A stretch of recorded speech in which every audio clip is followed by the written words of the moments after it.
Hello ನಮಸ್ಕಾರ friends, ನಾವಿವತ್ತು ಚಿಕ್ಕಮಂಗ್ಳೂರಿನಲ್ಲಿದ್ದೀವಿ. Pre wedding ಶೂಟ್ಗೆ ಬಂದಿದ್ವಿ ಚಿಕ್ಕಮಂಗ್ಳೂರಿಗೆ. ಫಸ್ಟ್ ಲೊಕೇಶನ್ನು ಫಾಲ್ಸ್ ಮುಗೀತು. ಈಗ ನೆಕ್ಸ್ಟ್ ಲೊಕೇಶನ್ಗೆ ಹೋಗ್ತಾ ಇದ್ದೀವಿ.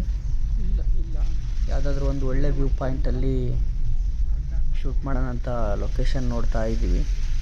ಯಾವುದು ಅಷ್ಟು ಚೆನ್ನಾಗಿ ಕಾಣಿಸ್ತಾ ಇಲ್ಲ ಇಲ್ಲಿ ಕೆಳಗಡೆ, ಅದಕ್ಕೆ ಒಂದು ಸ್ವಲ್ಪ ಮೇಲ್ಗಡೆ ಹೋಗ್ತಾ ಇದ್ದೀವಿ.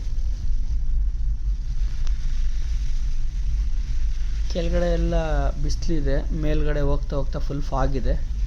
ನೋಡ್ತಾ ಇರ್ಬೋದು ಎಲ್ಲ ಫುಲ್ ಫಾಗ್ ಹೆಂಗೆ ಕಾಣಿಸ್ತಾ ಇದೆ. ಇಲ್ಲಿ ಚೆನ್ನಾಗಿದೆ ಅಂತ ಹೇಳ್ಬಿಟ್ಟು ಇಲ್ಲಿ ಶೂಟ್ ಸ್ಟಾರ್ಟ್ ಮಾಡಿದ್ದೀವಿ. ಇವತ್ತು ಓನ್ಲಿ ಫೋಟೋ ಶೂಟ್ ಅಷ್ಟೇ ಇರೋದು, ಸಾಂಗ್ ಶೂಟ್ ಇರಲಿಲ್ಲ. ಸೊ ಹಂಗಾಗಿ ಒಬ್ಬನೇ ಶೂಟ್ ಮಾಡ್ತಾ ಇದ್ದೀನಿ. ಕ್ಯಾಮ್ರಾಗೆಲ್ಲ ಫುಲ್ಲು ಪ್ಲಾಸ್ಟಿಕ್ ಪ್ಯಾಕಿಂಗ್ ಮಾಡ್ಕೊಂಬಿಟ್ಟು ಲೈಟಾಗಿ ಜಿನಿ ಅಂತ ಮಳೆ ಬರ್ತಾಯಿತ್ತು. ಸೊ ಹಾಗಾಗಿ ಪ್ಲಾಸ್ಟಿಕ್ ಪ್ಯಾಕ್ ಮಾಡಿಕೊಂಡು ಕ್ಯಾಮ್ರಾ ಲೆನ್ಸ್ಗೆಲ್ಲ ಏನೇನು ಇಲ್ದಂಗೆ ಶೂಟ್ ಮಾಡ್ತಾಯಿದ್ವಿ. ಕಪಲ್ಸು ಸಹ ತುಂಬ ಚೆನ್ನಾಗಿ ಕೋಪ್ರೇಟ್ ಮಾಡ್ತಾಯಿದ್ರು. ಫೋಟೋಸು ತುಂಬ ಚೆನ್ನಾಗಿ ಬರ್ತಾಯಿತ್ತು ವೆದರ್ಗೆ. ನಮ್ಮ ಅದೃಷ್ಟಕ್ಕೆ ಫಾಗ್ ಎಲ್ಲ ಫುಲ್ ಕ್ಲಿಯರ್ ಆಗಿತ್ತು. ಸೊ ಹಂಗಾಗಿ ವ್ಯೂ ಚೆನ್ನಾಗಿ ಕಾಣಿಸ್ತಿತ್ತು ಅಂತ ಹೇಳ್ಬಿಟ್ಟು ಇಲ್ಲೇ ಫೋಟೋ ಶೂಟ್ ಮಾಡ್ತಾ ಇದ್ವಿ. ಚೆನ್ನಾಗಿ ಬರ್ತಾಯಿತ್ತು. ಲಾಸ್ಟ್ ವೀಕ್ ಒಂದು 2 ಸತಿ ಬಂದಿದ್ವಿ ಫೋಟೋ ಶೂಟ್ಗೆ ಅಂತ. ಇಲ್ಲೆಲ್ಲ ಏನು ವ್ಯೂವೇ ಕಾಣ್ತಿರ್ಲಿಲ್ಲ, ಫುಲ್ ಫಾಗ್ ತುಂಬಿಟ್ಟಿತ್ತು. ಇವಾಗ ಫುಲ್ ಬೆಂಡ್ ಆಗ್ಬಿಟ್ಟು ಅವ್ರ ಫೇಸ್ ನೋಡ್ರಿ.